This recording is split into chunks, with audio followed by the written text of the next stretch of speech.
우리 앞뒤적으로 한번 인사하시겠습니다. 당신은 하나님의 종입니다.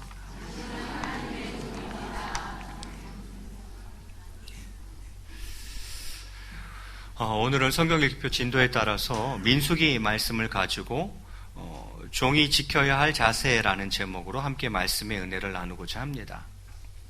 제목이 뭐라고요? 종이 지켜야 할 자세 또는 지녀야 할 자세에 대해서 말씀을 나누고자 합니다.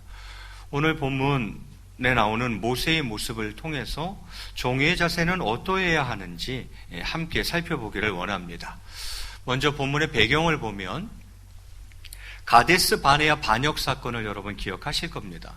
이스라엘이 애굽에서 400년 노예 생활하다가 출애굽하여서 홍해 건너고 시내산에 도착해서 드디어 그들이 가나안 들어가기 바로 직전 가데스 바네아라는 곳까지 갔어요. 거기서 12정탐꾼을 가나안 땅에 보내게 되죠. 그들이 정탐하고 40일 동안 정탐하고 돌아왔는데 보고가 달라요. 10명은 부정적인 보고를 했고 2명은 믿음의 보고를 했습니다. 그 2명이 여호수아와 갈렙이었죠. 보고 내용은 그렇습니다. 그 10명이 하는 보고는 무엇이냐면 그 땅이 비옥한 땅인 것은 사실이나 거기에 거주하는 사람은 거인과 같아서 그들에 비하면 우리는 고작 메뚜기에 불과하다 이렇게 보고를 하며 절대 거기에 들어갈 수 없다 이렇게 이야기를 했죠. 반대로 여호수아와 갈렙은 무슨 얘기냐? 하나님이 함께 하시면 우리가 그 땅에 들어갈 수 있고 그 땅을 차지할 수 있다 이렇게 믿음의 보고를 하게 되죠. 그래서 저는 그 10명을 메뚜기 파라 이렇게 부르고 2명을 밥 파라 저는 이렇게 불렀습니다. 그들에 비하면 우리는 메뚜기다 못 들어간다 했더니 메뚜기 파 10명. 무슨 얘기냐? 하나님이 함께 하시면 저들은 우리의 밥이다 라고 얘기했던 밥파 2명. 문제는 이스라엘 백성이 누구의 말을 들었다는 거예요? 10명의 말을 들었다는 거예요. 메뚜기 파를 따라갔다는 거예요.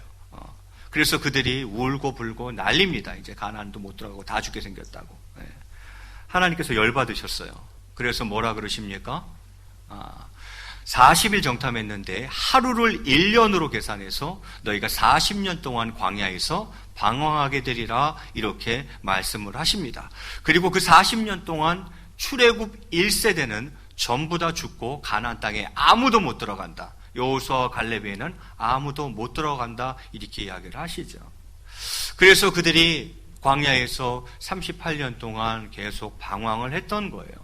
그리고 하나님의 말씀대로 출애굽 1세대 즉 가데스 바네아에서 반역 사건 일으켰을 때 만 20세 이상이었던 사람들 만 20세 이상이었던 사람들은 그 광야 40년 동안 다 죽습니다. 아무도 가나안 땅에 못 들어가는 거죠. 그렇게 38년 동안 뺑뺑이 돌다가 다시 그들이 어디에 지금 와 있는 거예요? 가데스 바네아에 와 있는 거예요. 가나안 땅에 이제 다시 들어가려고 38년 동안 뺑뺑이 돌다가 다시 가데스 바네아로 온 거죠. 그런데 문제는 그 가나안 입국 전에 또 한 사건이 발생했다는 거예요. 그게 바로 오늘 나오는 무리바 물 사건입니다. 40년 동안 뺑뺑이 돌다가 이제 가나안에 들어가려고 다시 가데스 바네아에 모여 있는데 거기서 또 한 사건이 터져버린 거죠. 자, 이런 예비 지식을 가지고 한번 본문을 보겠습니다. 1절에 이렇게 시작하고 있어요. 첫째 달 이스라엘 자손 곧 온 회중이 신광야에 이르러 백성이 가데스에 이르더니 미리암이 거기서 죽음에 거기에 장사되니라 이렇게 되어 있어요. 자, 시간적 배경을 설명해 주고 있어요. 언제라고요? 첫째 달이래. 이게 무슨 첫째 달이냐? 출애굽 40년, 출애굽 40년 첫 번째 달을 말하는 거죠. 출애굽에서 나온 지 이제 벌써 40년째 된 거예요. 그 첫 번째 달에 그들이 어디에 도착한 거예요? 신광야에 있는 가데스 바네아에 도착했다 이렇게 이야기하고 있는 거죠. 기나긴 광야 생활을 청산하고 가나안을 향해 나아가기 위해 다시금 가데스 바네아에 모인 것입니다. 거기서 미리암이 거기서 죽음에 거기에 장사되니라 이렇게 되어 있어요. 미리암이 누구예요? 모세의 누나죠. 모세의 누나고 그 아기 모세가 나일강에 둥둥 떠다닐 때 그를 건져내는데 큰 역할을 했던 게 바로 미리암이었고, 그리고 모세와 함께 지금까지 동역했고, 어떻게 보면 최초의 여선지자라고 할 수 있는 인물이 미리암입니다. 그런데 미리암도 어떻게 되었다고요? 죽었답니다. 왜요? 출애굽 1세대는 못 들어간다니까요. 그래서 미리암도 죽고 거기에 장사되게 되어집니다. 자, 그런데 문제는 이제 2절부터 시작이에요. 2절에 이렇게 기록합니다. 회중이 물이 없으므로 모세와 아론에게 모여드니라, 이렇게 되어 있어요. 물 없음으로 말미암아 생명의 위협을 느낀 거죠. 이스라엘 백성들이 또 그 물이 없음으로 말미암아 지금 생명의 위협을 느낀 거예요. 그래서 누구에게 지금 몰려가고 있어요? 모세와 아론에게 몰려가고 있어요. 그러면서 그들이 하는 말이 무엇입니까? 3절에 백성이 모세와 다투어 말하여 이르되 우리 형제들이 여호와 앞에서 죽을 때에 우리도 죽었더라면 좋을 뻔하였도다, 이렇게 이야기해요. 자, 백성이 모세와 어떻게 했다고요? 다투었대요. 모세와 다투어 말하여 이르되, 여기서 다투다라는 단어의 원어적인 뜻은 붙잡다, 뒤흔들다, 이런 뜻이에요. 그러니까 그들이 모세의 멱살을 붙잡고 뒤흔들며 싸울 듯이 거칠게 항의했다는 거예요. 그 내용은 무엇입니까? 우리 형제들이 여호와 앞에서 죽을 때에 우리도 죽었더라면 좋을 뻔하였도다, 이렇게 이야기해요. 여기서 우리 형제들은 누굴 말하는 거겠어요? 광야 여정 중에 죽은 모든 사람들, 그러니까 출애굽 1세대죠, 어떻게 보면. 그들이 죽을 때에, 지금 출애굽 2세대가 지금 하는 말이에요.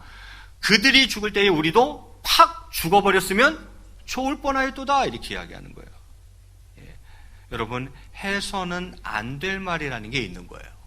아무리 힘들고 어려워도 해서는 안 될 말이라는 게 있는 거죠. 죽었으면 좋았을 것을, 이렇게 얘기하는 거예요. 입이 방정이죠. 그렇게 말하면 안 되는 거예요. 그러면서 그들이 4절에 계속 이어서 이야기합니다. 너희가 어찌하여, 지금 모세와 아론을 가리키는 거죠. 너희가 어찌하여 여호와의 회중을 이 광야로 인도하여 우리와 우리 짐승이 다 여기서 죽게 하느냐, 이렇게 또 얘기해요. 네가 어찌하여 여호와의 회중을 이 광야로 인도해서 우리와 우리 짐승이 다 여기서 죽게 하느냐, 이렇게 이야기해요. 여러분, 정말 그러려고 지금까지 인도했겠습니까? 기껏 400년 동안 노예 생활해가지고 출애굽시켜서 홍해 건너게 하시고 만나 메추라기 먹게 하시고 여기까지 왔는데 기껏 여기서 목말라 죽게 하려고 하나님 몇 가지 인도하셨겠어요? 지금까지 인도하셨겠어요? 그들이 뭐라 그래요? 너희가 어찌하여 여호와의 회중을, 말 잘했네. 본인들이 뭐래요? 여호와의 회중이래요. 즉 하나님의 백성이라는 거 아니에요. 그럼 하나님이 당신의 백성을 여기까지 끌고 와서, 지금까지 끌고 와서 여기서 싹 다 목말라 죽게 하려고 인도하셨겠어요? 말도 안 되는 얘기를 지금 하고 있는 거예요. 세대 간에 큰 차이가 없음을 느낍니다. 여러분, 요 똑같은 얘기를 누가 했었어요? 출애굽 1세대들이 했었어요. 그런데 지금 이 가데스 바네, 38년 뺑뺑이 돌고 지금 도착한 이 가데스 바네아에서 모세와 아론에게 이야기하고 있는 사람들은 누구예요? 출애굽 2세대예요. 세대 간에 큰 차이가 없다는 생각이 듭니다. 그러면서 참 인간은 어쩔 수 없는 죄인이구나 하는 생각이 듭니다. 안 그럴 것 같잖아요. 1세대가 그렇으니까 2세대는 안 그럴 것 같잖아요. 똑같다는 거예요. 이것이 인간이 가지고 있는 죄악성인 거예요. 그래서 우리는 날마다 회개하는 것이 필요한 거예요. 날마다 회개함이, 그래서 우리에게 절실히 필요하다는 거죠. 어쨌든 그들이 지금 이렇게 나오고 있습니다. 그러면서 5절에 계속 불평은 이어집니다. 너희가 어찌하여 우리를 애굽에서 나오게 하여 이 나쁜 곳으로 인도하였느냐. 이곳에는 파종할 곳이 없고 무화과도 없고 포도도 없고 석류도 없고 마실 물도 없도다, 이렇게 이야기해요. 맞죠? 지금 이곳이 나쁜 곳은 사실인 것 같아요. 파종할 곳도 없어요. 무화과도 포도도 석류도 없어요. 특별히 마실 물도 없어요. 그런데 조금만 앞으로 나아가면 젖과 꿀이 흐르는 약속의 땅이 앞에 있는데 말입니다. 지금 어디까지 온 거예요? 가데스 바네아까지 온 거예요. 가나안 입국 바로 직전입니다. 조금만 더 나가면 하나님께서 약속하신 모세와 아론이 이야기한 젖과 꿀이 흐르는 약속의 땅이 바로 코앞에 와 있는데 그들이 뭐라 그러는 거예요 지금? 이 나쁜 곳으로 우리를 인도했다는 거예요. 가데스 바네아만 보고. 그러니까 그들은 하나님을 신뢰하지도 모세를 신뢰하지도 않았으며 특별히 앞을 내다보는 눈이 없었던 것입니다. 가데스 바네아만 보면 안 되지.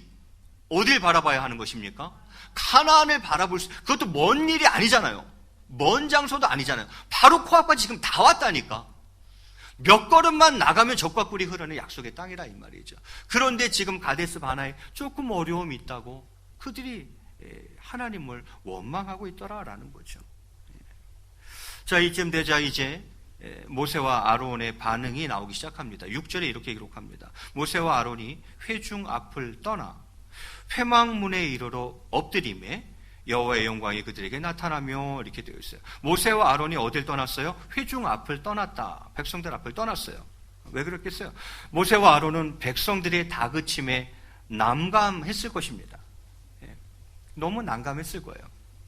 그래서 그들은 회중을 떠나서 어디로 갑니까? 회막문에 이르러 엎드림에 이렇게 되어 있어요. 회막은 성막을 말하는 거죠. 성막 문 앞에 엎드렸다는 것은 뭘 말하는 거겠어요? 간구했다는 거죠. 기도했다는 거죠. 근데 이스라엘 백성들은 지금 보면 하나님에 대한 신뢰도, 모세에 대한 신뢰도, 특별히 앞을 내다보는 눈도 없어요. 그들과 마주대한 모세와 아론은 난감하기 그지없어요. 그래서 그 자리를 떠나 그는 성막 앞에 엎드렸던 거예요. 간구하며 기도했다는 거죠. 모세와 아론을 잘 보세요. 같이 다투지 않습니다. 그들과 같이 다투지 않아요. 그리고는 어떻게 합니까? 오직 하나님께 간구하더라라는 거죠. 그러면 모세는 무엇을 기도했을까요? 다투고 있는 그 사람들을 위해서 기도해주고, 그리고 또한 자신의 연약함을 위해서 기도하고, 그리고 그 다툼의 상황이 변하여 하나님의 영광이 드러나기를 기도했을 것입니다. 그러지 않았을까요? 모세와 아론은 그랬을 것 같아요. 다투고 있는 사람들을 위해서 기도해주고, 기도하고, 나 자신도 연약하잖아. 또 자신의 연약함을 위해서 또 기도하고, 그리고 이 다툼의 상황이 변하여 하나님의 영광이 드러나기를 기도했을 것입니다. 모든 것을 잘 아시는 하나님께서 선하게 인도해 주실 것을 믿고 간구했을 것입니다. 자, 모세가 이렇게 기도하자 하나님이 응답하기 시작하십니다. 그것이 본문 7절과 8절인데요. 7절과 8절을 한번 이어서 같이 한번 읽겠습니다. 시작. 여호와께서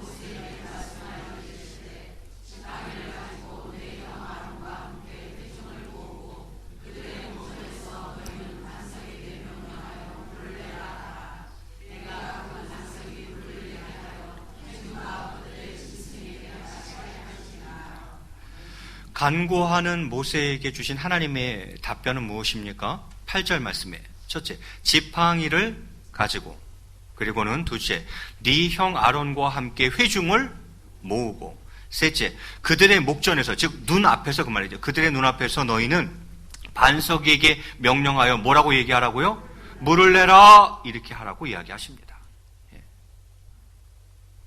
전에 출애굽기 17장에 보면 르비딤 물사건이 나오고 있어요. 그때는 하나님께서 반석을 지팡이로 쳐라 그랬죠. 전에 지팡이로 반석을 치신 것과는 다른 명령을 지금은 주고 계신 거예요. 르비딤 물사건과는 지금 다른 명령을 주고 계시는 거죠. 그 명령은 너희는 반석에게 명령하여 어떻게 해요? 물을 내라, 이렇게 하라는 거예요. 물을 내라, 반석한테 그렇게 명령하라는 거예요. 자, 이에 모세가 움직이기 시작합니다. 9절에 모세가 그 명령대로 여호와 앞에서 지팡이를 잡으니라. 여기까지는 명령대로 한 거죠. 8절 보세요. 아까 뭐라 그랬어요? 지팡이를 가지고 이렇게 되어 있었죠? 예. 그러니까 모세가 지금 어떻게 하고 있어요? 잘하고 있는 거예요. 예. 여호와 앞에서 지팡이를 잡으니라. 여기까지는 명령대로 한 것이고, 10절에 보니까 모세와 아론이 회중을 그 반석 앞에 모으고, 여기까지도 명령대로 한 거죠. 아까 8절에서 뭐라 그랬어요? 네 형 아론과 함께 회중을 모으라 그랬죠. 그래서 모세가 지금 그대로 하고 있는 거죠. 모세와 아론이 회중을 그 반석 앞에 모으고 이렇게 되어 있죠. 그리고는 모세가 이야기합니다. 10절 중반절에 모세가 그들에게 이르되 반역한 너희여 들으라. 우리가 너희를 위하여 이 반석에서 물을 내랴. 이렇게 이야기해요. 반역한 너희여 들으라. 직역하면 너희 반역한 무리들아 들으라. 이렇게 이야기하는 거예요. 이런 말은 할 필요가 없죠. 하나님이 이런 말 하라고 한 적도 없어요. 반역한 너희여 들으라. 너희 반역한 무리들아 들으라. 뭐예요? 뭔가 감정이 섞여 있다는 것을 알 수 있어요. 그 말에는 모세의 감정이 섞여 있다는 것을 우리는 눈치챌 수 있어요. 그리고는 이어 뭐라고 이야기합니까? 반역한 너희여 들으라. 우리가, 누가요? 우리가 너희를 위하여 이 반석에서 물을 내랴. 이렇게 이야기해요. 우리가라고 이야기하고, 물은 누가 내시는 거예요? 사실 하나님이 내시는 거예요. 그런데 모세가 뭐라고 표현하냐면 내가 너희를 위해서 반석에서 물을 내랴. 이런 얘기를 하고 있어요. 뉘앙스도 그래요. 너희를 위해서 이 반석에 내가 물을 낼까? 한번 내볼까? 자신을 향한 백성들의 그 경멸을 심판하고자 하는 유혹을 이기지 못한 겁니다. 이게 어디 한두 번이야 말이죠. 모세와 아론을 향해서, 특별히 모세를 향한 그 백성들의 그 경멸을 심판해버리고 싶은 거야, 모세가. 이것들이 해도 진짜 너무하네. 작작해야지. 그 경멸을 심판하고자 하는 유혹을 모세가 지금 이기지 못한 겁니다. 끈질긴 원망에 그만 지쳐서 감정이 북받쳐 오르는 거죠. 그래서 순간적으로 혈기가 발동하고 있는 거죠. 이와 비교해서 십자가 위에 예수님을 생각해 봅니다. 십자가에 달리신 예수님을 향해서 유대인들이 밑에서 뭐라 그랬어요? 야, 저것 봐라. 야, 인류를 구원한다는 자가 자기 자신을 구원하지 못하네. 그렇게 경멸했어요. 모욕과 수치를 줬죠. 저것 봐라. 인류를 구원한다고? 인류를 구원한다는 자가 자기 자신을 구원하지 못하네.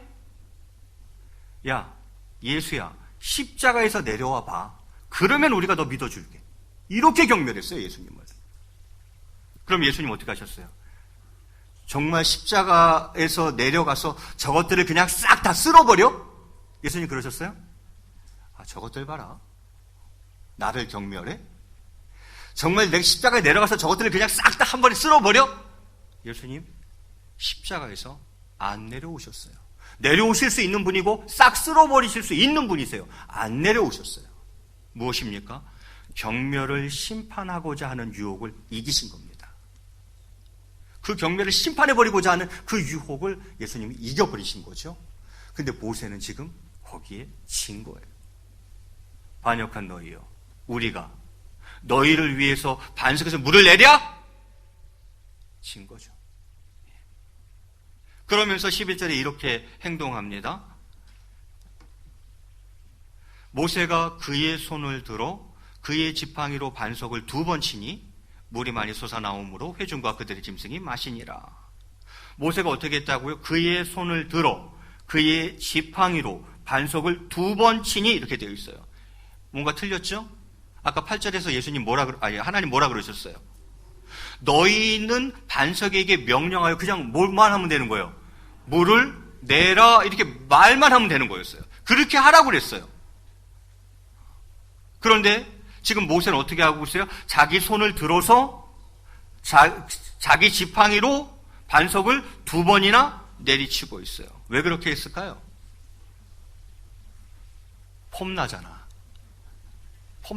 그냥 물을 내라 이렇게 하는 게 폼이 나요? 아니면 손을 딱 들어가지고 자기 지팡이 딱 잡고 반석을 2번 힘껏 2번 꽝꽝 내리쳤어요. 뭐가 더 폼나요? 이게 훨씬 더 폼나잖아요. 그런데 문제는 하나님의 명령대로 하지 않은 겁니다. 그러면 왜 모세는 하나님의 말씀대로 반석에게 명령하지 않고 그의 지팡이로 반석을 2번 쳤을까요?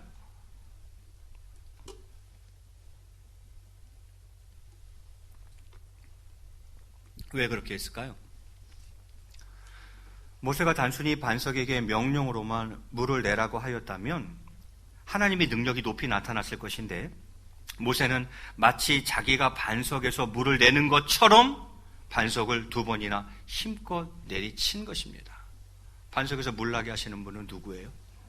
그런데 마치 누가 물을 내는 것처럼 자기가 물을 내는 것처럼 한 거죠. 그래서 자기 손을 들어 그 지팡이를 가지고 반석을 2번이나 내리쳤던 거죠. 결국 물을 제공하시려는 하나님의 영광을 가리고 만 것입니다. 그러자 이에 대해 하나님께서 이렇게 말씀하십니다. 12절 말씀 우리 한번 마지막으로 같이 한번 읽겠습니다. 시작.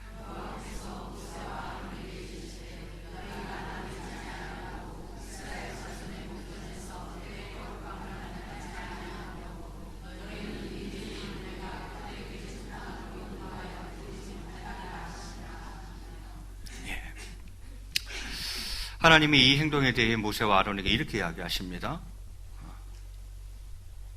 너희가 나를 믿지 아니하고 이스라엘 자손의 목전에서 내 거룩함을 나타내지 아니한 거로. 그러니까 모세와 아론의 그 행동을 하나님은 어떻게 평가하시냐면 하나님을 믿지 아니한 것으로 말씀하고 계세요. 또 이스라엘 자손의 목전에서 내 거룩함을 나타내지 아니한 것으로 말씀하십니다. 그래서 그에 따른 형벌이 주어집니다. 그 형벌은 무엇입니까? 하반절에 너희는 이 회중을 내가 그들에게 준 땅으로 인도하여 드리지 못하리라. 쉽게 말해서 무슨 말이에요? 너희는 가나안 땅에 못 들어간다 이 말이에요. 너희는 이 일로 인해서 모세, 아론 너희는 가나안 땅에 못 들어간다 이렇게 이야기하는 거죠.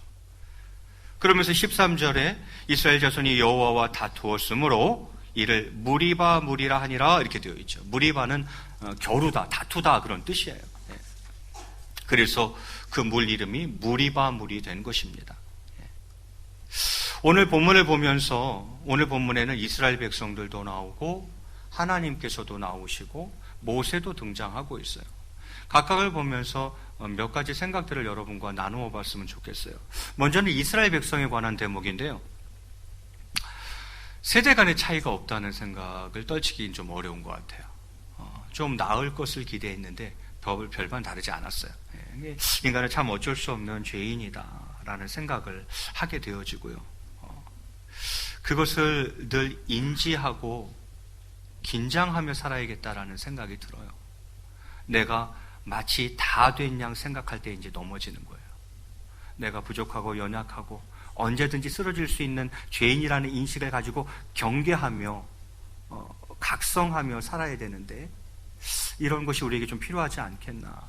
또 하나 안타까운 대목은 1세대와 2세대가 차이가 없다는 것뿐만이 아니라 앞을 보는 눈이 없었다라는 대목이에요. 조금만 가면 젖과 꿀이 흐르는 약속의 땅이 있는데 말이죠. 그들은 앞을 보지 못했다라는 거죠. 앞을 보지 못하고 또 불평불만하고 하나님을 원망하는 그들의 모습이 너무 안타깝게 느껴졌습니다. 하나님을 묵상하면서는 그런 생각을 했어요. 하나님은 이 일로 인해서 모세가 하나님의 명령대로 행하지 아니하고 반석을 2번 친 이 사건으로 인해서 모세를 죽이지 않으셨습니다. 죽이셔도 될 일이에요. 그런데 죽이지 않으시더라고요. 모세가 가나안 땅에 못 들어갔어요. 가나안 땅에 못 들어간 것이 구원받지 못하는 것을 말하는 것은 아닙니다. 모세도 구원받고 아론도 구원받은 사람이에요. 그런데 어디만 못 들어간 거예요? 가나안 땅은 못 들어간 거예요. 일생일대의 과업이었죠. 출애굽하여 그들을 가나안 땅까지 인도하는 것. 그것이 일생일대의 과업이었는데 그 과업의 최종 결과를 직접 눈으로 보지 못한 것뿐이죠. 그런데 얼마나 밟고 싶었겠어요. 그 가나안 땅을 얼마나 밟고 싶었겠어요. 그런데 하나님께서 그거를 허락하지 않으신 거죠. 그래서 혹시 이 사건을 모세가 구원받지 못했다, 아론이 구원받지 못했다 이렇게 해석하면 잘못 해석하는 거예요. 구원과는 상관이 없어요. 단지 그들로 하여금 가나안 땅을 밟지 못하도록 하신 거죠. 저는 모세의 억셉트도 훌륭하다고 생각해요. 하나님이 모세와 아론에게 뭐라 그래요? 니네는 가나안 땅에 못 들어간다 했을 때 모세가 뭐라 그러던가요? 한마디 안 해요. 그건 무슨 말이에요? 억셉트 한 거예요. 예, 알겠습니다. 하나님 한 거예요. 그것은 자신의 잘못을 뭐 한 거예요? 인정하는 거죠. 자신의 실수를 그대로 하나님 앞에서 인정했던 거예요. 그래서 하나님이 그 실수로 인해 가나안 땅에 못 들어간다 했을 때도 모세 한마디 안 합니다. 그냥 바로 억셉트 하죠. 그것도 전 훌륭하다고 보고, 어쨌든 그리하여서 결국 모세는 가나안 땅에 들어가지 못하고 모압 땅 비스가 산에서 가나안 땅을 극히 바라보며 죽음을 맞이하게 됩니다. 못 들어갔어요. 결국 모압 땅 비스가 산에서 바라보기만 하고 모세가 죽죠. 이 모세를 본문을 통해서 또 생각해 보면 먼저는 좀 안타깝다는 생각이 사실은 좀 들어요. 근 40년간 광야 생활 동안 노심초사하며 하나님과 완악한 백성 사이에 서서 일해 왔는데, 그렇지 않습니까? 어디 그게 쉬운 일이었겠어요? 무려 40년 동안 하나님과 이 완악한 백성 그 사이에 서서 일해 왔던 모세라 이 말이죠. 그런데 짜증, 분노, 혈기부림으로 가나안 땅에 들어가지 못합니다. 그래서 좀 안타깝다는 생각이 저는 좀 들어요. 그냥 물을 내라 그랬으면 그냥 반석에 가가지고 물을 내라 이렇게 했으면 될 일인데, 반역한 너희여, 우리가 너희를 위하여 이 반석에서 물을 내랴, 그런 말은 뭐하러 해?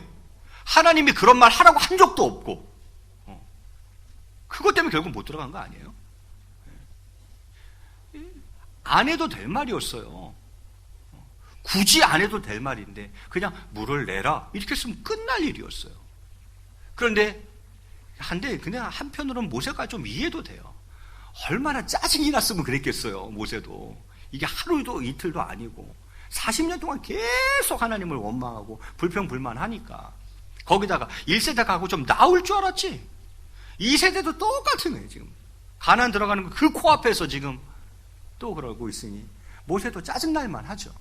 근데 그걸 못 참은 거죠. 그래서 그 짜증, 그 분노, 그 혈기부림으로 인해서 가나안 땅에 그가 못 들어가지 않습니까? 그래서 한편은 조금 안타까운 생각도 들고, 두 번째 모세를 보면서 또 느끼는 대목은 뭐냐면 마치 자신이 물을 주는 것처럼 행동했다는 대목이에요. 자신이 하나님이 아니라 하나님의 종에 불과하다는 사실을 잊은 거죠. 이건 상당히 위험한 일이에요. 그리고는 하나님의 영광을 가로챈 거죠. 그는 순간적으로 잊었어요. 본인이 종이라는 사실을. 모세가 하나님이 아니에요. 모세 역시도 하나님의 종일 뿐이에요. 그런데 순간적으로 모세는 자기가 마치 뭐라도 되는 양, 하나님이라도 되는 양 생각해 버린 거죠. 그러므로 마땅히 돌아가야 할, 하나님께 돌아가야 할 영광을 본인이 가로챈게 됐다 이 말이죠. 이 대목은 우리가 한 번 더 생각해 봐야 되는 대목이죠. 마지막 생각은 그런 겁니다. 인간은 아무리 훌륭한 자라 할지라도 쉽게 범죄할 수 있다는 거예요. 모세가 이 정도라면 우린 두말할 것도 없죠. 모세가 어떤 사람이에요? 하나님을 직접 대면해서 본 사람이에요. 또한 그 온유함이 지상에서 가장 더한 사람이다 이렇게 성경이 이야기하고 있죠. 성경 찾지는 마세요. 민수기 12장 3절에 보면 이렇게 기록하고 있어요. 이 사람 모세는 온유함이 지면의 모든 사람보다 더하니라 이렇게 돼요. 무슨 얘기예요? 그 온유함이 지상에서 가장 큰 자라는 거예요. 그게 민수기 12장에 나와요. 민수기 12장에서 모세의 온유함이 지상에서 최고라고 이야기했는데 민수기 20장에서 그가 이처럼 실수하고 있다는 거예요. 하나님을 대면해서 본 자요, 온유함이 지면에서 최고인 자도 넘어진다면 우리 정도야 말해서 뭐 하겠냐는 거죠. 그렇습니다. 우리들은 한시라도 죄를 경계하고 주의하지 않으면 안 된다는 것입니다. 모세가 넘어지는 판에 그보다 못한 우리는 쉽게 넘어질 수 있다는 거예요. 그러니까 항상 죄에 대해서 경계하고 주의를 기울여야 한다는 것입니다. 저는 오늘 설교 제목을 그렇게 잡아보았습니다. 종이 지켜야 할 자세 또는 종이 지녀야 할 자세 세 가지를 말씀드리려고 해요. 모세의 모습을 보면서 그 세 가지로 정리하고 싶어요. 첫 번째, 모세는 순간적으로 하나님의 말씀보다 자신의 감정을 앞세움으로 일생일대의 실수를 했던 거죠. 하나님의 말씀보다 뭐가 앞선 거예요? 자신의 감정이 앞서버린 거예요. 감정이 앞서서 하나님의 말씀을 기억하지 못한 거죠. 하나님의 말씀을 잊은 거죠. 아까 8절에서 분명히 하나님 얘기했거든. 반석에게 명령하여 뭐라고요? 물을 내라. 이렇게 하라고 분명히 하나님 말씀해 주셨거든. 그런데 감정이 너무 앞서다 보니까 그 하나님 말씀이 기억이 안 나는 거예요. 그 말씀을 잊어버린 거예요. 감정이 앞서서 하나님의 말씀이 안 들린 거죠. 여러분, 우리도 그럴 수 있어요. 우리도 그럴 수 있어요. 원수를 사랑하라. 이거 모르는 말씀이에요? 아니잖아요. 그런데 감정이 앞서다 보니까 그게 생각이 안 나는 거예요, 순간적으로. 원수를 사랑하라는 말씀을 우리가 분명히 아는 말씀이고 배운 말씀이고 기억하는데 감정이 앞서다 보니까 그 말씀이 그 순간 기억이 안 나는 거예요. 그 말씀이 그 순간 잊혀진 거예요. 감정이 앞서다 보니까 그때도 하나님이 말씀하시는 거예요. 그 순간에 야야 준이야 원수를 사랑하라고 내가 얘기했지. 그 말씀이 안 들리는 거예요. 그 순간에도. 왜? 감정이 앞서고 있기 때문에. 모세가 그런 거예요, 지금. 이게 안 들린 겁니다. 기억이 안 나는 거예요. 아니, 그 순간에도 성령께서 말씀해 주셨는데, 야, 아까 8절에서 물 내라고 내가 얘기했는데, 그게 안 들리는 거예요. 왜? 감정이 앞서니까. 종은 감정에 따라 일을 처리해서는 안 된다는 것입니다. 말씀대로 처리해야 돼요. 감정이 아니라 말씀대로 처리해야 돼요. 그래서 종이 지녀야 할 자세, 지켜야 할 자세, 그 첫 번째로 오늘 모세를 통해서 말씀드리고 싶은 것은 감정 컨트롤입니다. 그것이 꼭 되어야 합니다. 하나님의 종은 반드시 이것이 되어야 돼요. 두 번째는 자신을 내세우면 안 된다는 것입니다. 내가 하나님이 아니라 하나님의 종이라는 것, 하나님의 종일 뿐이라는 것, 그저 하나님의 종에 불과하다는 사실을 한순간도 잊으면 안 됩니다. 마치 내가 하나님이라도 되는 양, 그때에 이제 하나님께 돌려질 영광을 내가 가로채게 되는 거예요. 그러면 가나안 못 들어갑니다. 못 들어가는 거예요. 하나님께 돌려질 영광을 내가 가로채면 절대 안 되는 것입니다. 두 번째, 그래서 종은 반드시 하나님의 영광을 드러내야 하는 것입니다. 이게 종이에요. 세 번째는 사역에 관한 부분이죠. 남보다 더한 수고와 희생을 감내하면서도 이를 당연한 본분으로 여기는 것이야말로 지도자의 자질이자 덕목이라는 것입니다. 남보다 더한 수고와 더한 희생을 감내하면서도 그걸 당연한 본분으로 여기는 것, 이게 지도자에게 요구되는 자질이며 덕목이라는 거죠. 남보다 더 수고하고 남보다 더 희생하고, 그런데 그것을 당연한 것으로 여기는 거야. 그래서 그가 지도자인 것입니다. 그래서 그가 지도자인 거예요. 우리도 그럴 수 있어요. 나만 죽도록 일하는 것 같은 거지, 다른 사람들은 탱자탱자 놀고 있는데 나만 일이 많은 것 같은 거지, 다른 사람들은 한두 가지 하고 많은데 나는 막 4-5가지 하고 있는 거지. 그러니까 모세처럼 짜증이 나는 거예요. 짜증이 나는 거예요. 아닙니다. 남보다 더 수고하고 남보다 더 희생하고, 그런데 그것을 당연한 것으로 여기는 거예요. 당연한 본분으로 여기는 자, 그를 우리는 지도자라 이렇게 부르는 거예요. 이 세 가지를 오늘 꼭 말씀드리고 싶었어요. 하나는 하나님의 종은 감정 처리를 잘 해내야 합니다. 두 번째는 절대 하나님의 영광을 가로채면 안 돼요. 마지막 세 번째는 그 수고와 헌신을 당연한 것으로 생각할 줄 알아야 돼요. 그리하여 종은 온 세상에 하나님의 살아계심을 보여주고 또한 하나님의 영광과 거룩을 나타내는데 최선을 다해야 하는 것입니다. 종은 내 모든 삶의 자리에서, 내가 속한 공동체에서 이렇게 살아야 합니다. 가정에서, 직장에서, 일터에서, 사업장에서, 교회에서 누구를 만나든지 무엇을 하든지 어떻게 하든지 종은 이렇게 살아야 되는 거예요. 감정을 따라 일을 처리하지 아니하고 말씀대로 일을 처리하고, 절대 하나님의 영광을 가로채지 않고 오직 하나님께 영광, 하나님의 영광을 드러내고, 그리고 조금 더 수고한다 한들, 조금 더 희생한다 한들 그것을 오히려 당연한 것으로 여길 줄 아는 종이 진짜 괜찮은 종인 거예요. 교회에서만 아니요. 가정에서도 그렇게 해야 하고 직장과 일터와 사업장에서도 이런 마음이어야 하고 교회에서는 더더욱 그래야 하겠죠. 누구를 만나든지 무엇을 하든지 어떻게 하든지 이렇게 해야 합니다. 이 시간 간절히 바라옵기는 우리 성도님들 모두가 하나님의 종일진데 오늘 모세의 모습을 교훈 삼아서 하나님의 귀한 종들, 정말 멋진 종들로 살아가시는 저와 여러분 다 되시기를 주님의 이름으로 간절히 축원합니다. 우리 앞뒤자로 이렇게 한번 인사하겠습니다. 당신은 하나님의 좋은 종이십니다. 우리 같이 찬양하고 말씀 듣고 잠시 기도하겠습니다.